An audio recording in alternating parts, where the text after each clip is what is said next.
Hello दोस्तों, आपका स्वागत है आपका अपना चैनल जेके मैथ मस्त में। मैं हूं जितेंद्रा। जैसे कि आपको थंबनेल में देखकर मालूम हो गया होगा कि मैं आज बताने वाला हूं क्या है भारत की नई शिक्षा नीति 2020। तो 2020 में कल ही की परसों आपको दिखा कि वहाँ पे हमारी जो नई शिक्षा नीति है वो बदला जा चुका है, वो बदल चुका है। तो यहाँ पे दिख रहा है आपको कि क्या है भारत की नई शिक्षा नीति 2020 में चेंज किया है 34 साल बाद। ये 34 साल बाद ये शिक्षा नीति को बदला गया है, जो कि आपको यहाँ पे दिख रहा होगा। 34 साल बाद यहाँ पे इसको बदला गया है। तो चलिए इस वीडियो को स्टार्ट करते हैं हम। तो इस चैनल पर आप नए हो तो मेरे चैनल को प्लीज़ सब्सक्राइब कर लीजिए और बेल आइकन को दबा दीजिए कि जब भी मैं वीडियो डालूं तो सबसे पहले आप तक पहुंचे और मेरे वीडियो को सबसे पहले आप देखें। तो चलिए आज का वीडियो स्टार्ट करते हैं। तो प्लीज़ मेरे चैनल पर नए हो तो सब्सक्राइब कर लीजिए। तो चलिए वीडियो आज का स्टार्ट करते हैं। तो यहाँ पर दिख रहा है आपको 34 साल बाद शिक्षा के क्षेत्र में बड़े बदलाव। 10+2 फॉर्मेट ख़त्म। जो 10+2 है, 12वीं है, वो पूरा आपको ख़त्म कर दिया गया है। वो 12वीं फॉर्मेट जो उसका फॉर्मेट बनाया है उसको ख़त्म कर दिया। पहले के अनुसार जो 10+2 था उसको ख़त्म कर दिया गया। तो यहाँ पे आपको दिख रहा होगा कि स्कूली शिक्षा में 10+2 की जगह 5, 3, 3+4 की नई व्यवस्था होगी लागू। तो ये पूरी तरह लागू हो गया है। तो यहाँ पे दिया है कि लक्ष्य 2030 तक 100% सफल नामांकन अनुपात का लक्ष्य। स्कूली शिक्षा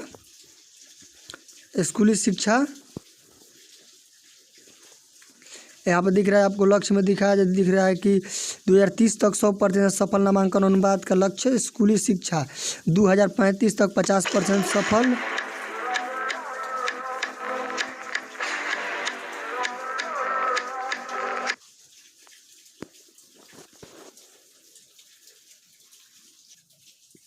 तो यहाँ पे आपको दिख रहा है कि शिक्षा की नई नीति को लागू किया है। तो चलिए फिर चलते हैं। यहाँ पर लिया शिक्षा के साथ कौशल। यहाँ पे दिख रहा है आपको शिक्षा के साथ कौशल। 3 से 18 वर्ष के बच्चों को शिक्षा का अधिकतम कानून के दायरे में सामुदायिक सेवा, कला, शिल्प, योग जैसे शिल्प कोर्स के बच्चों में जीवन के जिन शैलियों को कौशल में विकसित करने का जोर। टीचिंग, लर्निंग और असेसमेंट में तकनीकी को बढ़ाना, प्रदर्शी और ऑनलाइन शिक्षा पर आगे बढ़ावा दिया गया। तो यहाँ पे आपको दिख रहा है कि दिखाया गया है कि आपके 18 साल के पहले ही आपको कोचिंग, लर्निंग और असेसमेंट की जो भी अलग अलग है उसका आपको ऑनलाइन तैयारी कराई जाएगी 6ठा के बाद ही। तो चलते हैं और क्या दिया इसमें। यहाँ पर दिया है कि यहाँ पर कि मानव संसाधन मंत्रालय का नाम फिर से शिक्षा मंत्रालय पर दिया गया है। केंद्रीय कैबिनेट की बैठक में सफलता दिया गया है, जिसमें स्कूली शिक्षा में लेकर उच्च शिक्षा की नई बदलाव दिए गए। नई शिक्षा की नीति 10+2 के फॉर्मेट को पूरी तरह ख़त्म कर दिया गया। मैंने बताया कि 10+2 की जो भी नया फॉर्मेट है उसको लागू किया गया और पिछला जो फॉर्मेट है उसको फिनिश कर दिया गया। अब इसे 10+2 के बाद बंद कर 5, 3, 3, 4 फॉर्मेट में डाला गया है। सूचना और प्रसारण मंत्री प्रकाश जावड़ेकर ने बताया कि प्रधानमंत्री नरेंद्र मोदी की अध्यक्षता में हुई कैबिनेट की बैठक में इस पर मुहर लगी। प्रधानमंत्री के सामने इस पर मुहर लगी। 34 साल से शिक्षा नीति के परिवहन नहीं हुआ था। मैंने 34 साल मैंने बताया कि आपको कि 34 साल बाद 34 साल बाद इस नई नीति को लागू किया गया। कितने 34 साल बाद तो इस नई नीति को लागू किया गया, इसलिए यह महत्वपूर्ण है। उस शिक्षा सजीव खबरें की हो गया। तो यहाँ पर ये आपको एक और नहीं सुना दे कि जब तक आप ये 12 साल में 12 साल में करते तो आपको ये 15 साल लग जाएगा। क्योंकि 1 से 5 तक जो क्लास था आपको 2 क्लास तक ही रहेगा। आप 1 से 5 तक क्लास पढ़ेंगे मगर वो 2 क्लास तक ही आपका लागू किया जाएगा।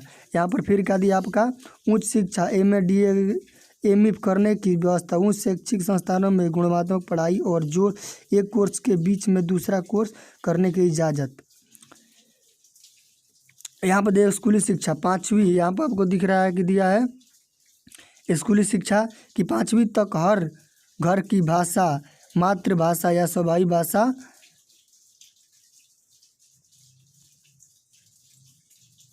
भाषा का विकल्प। 6 से 8वीं के बीच कम से कम साल का 11 कोर्स। 6ठी कक्षा में बाद से ही लोअरेशन एजुकेशन की होगी और बोर्ड परीक्षा का भार होगा कम। 2 भागों में बांटने का सुझाव जो वस्तुनिष्ठ और विषय आधारित, जो कि पहले अब यहाँ पे जैसे पहले की तरह आपको वस्तुनिष्ठ प्रश्न और विषय पर आधारित प्रश्न दिए जाएंगे। रिपोर्ट हाई स्कूल के रिपोर्ट कोड के स्वरूप में बदलाव, यहाँ पे दिए आपको रिपोर्ट बदलाव। तो ये बस आज तक इतना ही। नई शिक्षा की नीति में जो आपको मैं 34 साल बाद शिक्षा क्षेत्र में बड़े बदलाव 10+2 की, तो आज का बस इतना ही वीडियो मैं ये आपको यही बताने वाला था। तो ये आपको खबर अच्छी लगी होगी तो आज मेरे चैनल को सब्सक्राइब कर लीजिए प्लीज़। तो थैंक्स फॉर वाचिंग।